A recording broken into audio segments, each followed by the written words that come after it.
Hello and welcome to another edition of Mailbag.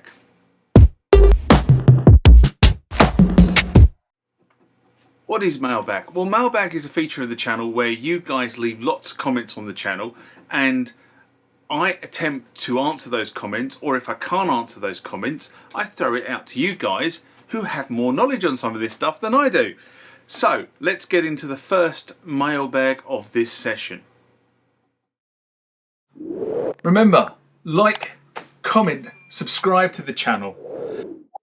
Go over to Instagram and follow me there. Go over to Facebook, follow me there. That's where the normal notices are.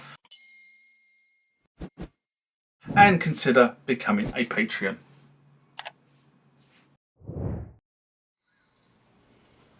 Next comment or question comes from Stephen Michael Anderson. I take it that's not the Mr. Anderson from The Matrix. Did you go blue or red?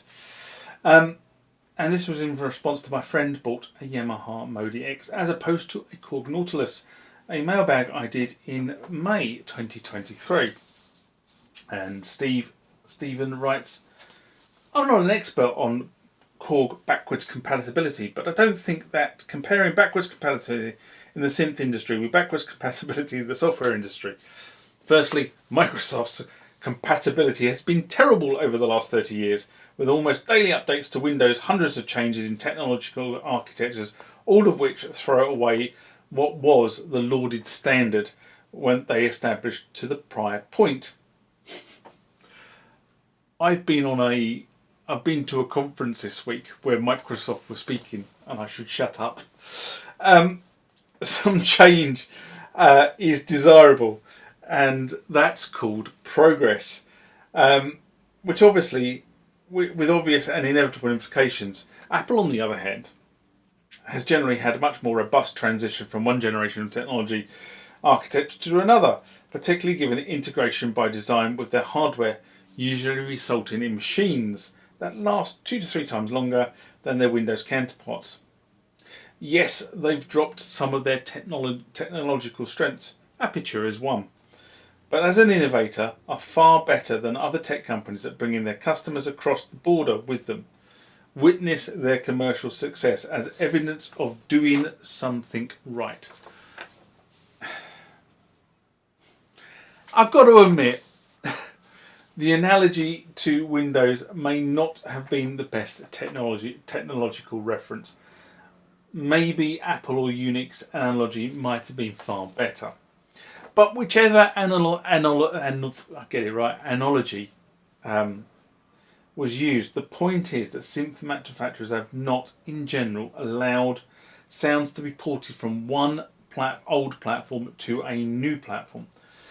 Korg is probably the most notable example of the structure of a workstation that was created on the Korg M1, and while the technology improved with each iteration of structure, the workstation concept did remain intact to the current Korg Nautilus, but not the sound design. And that is unfortunately the reality. Is that the sound design is the bit that has taken the tumble. You needed something to convert sounds from one platform to the next platform. You couldn't just put the disc in, put the CD in, and just expect it to load the sound and convert on the fly. That would have been a lovely feature. And given that definitely the Oasis, the Kronos and the Nautilus were all software driven synthesizers, how hard would it have been to actually put into that platform a utility that allowed you to say, I want to load a M1 SYSEX file, or I want to load a Triton disk. How difficult would it have been to put those utilities in those platforms and allow those platforms to do that work for you in terms of being able to convert and upskill? That, I think, was a real missed opportunity. Next comment or question comes from Teclamix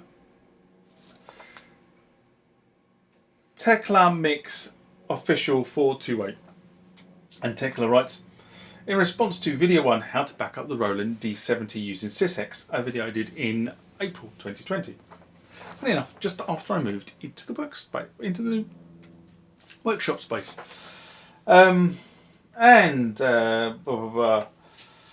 What Tekla Mix writes is, hi, hope you're fine.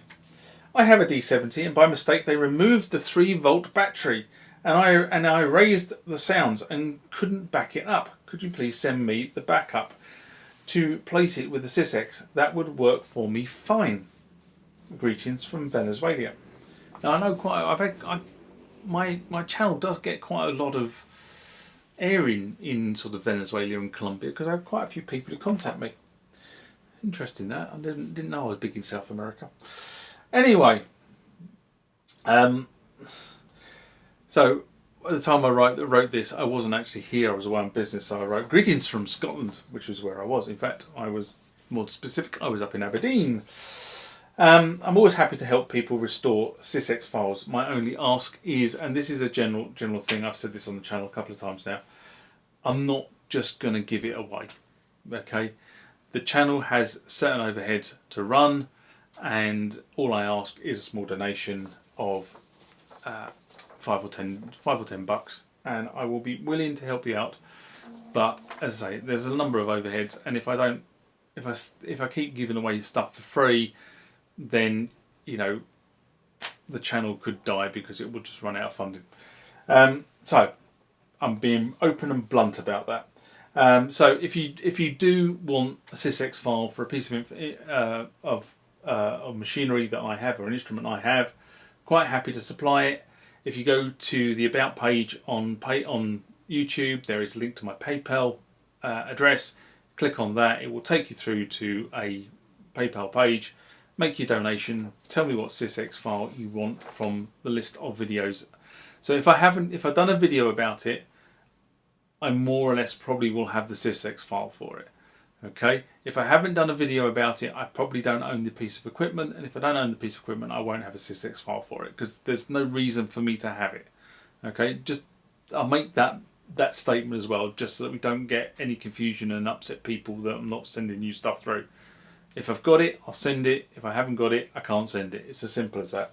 So that's how you do it. You make contact from the About page, and I'll be happy to help you out.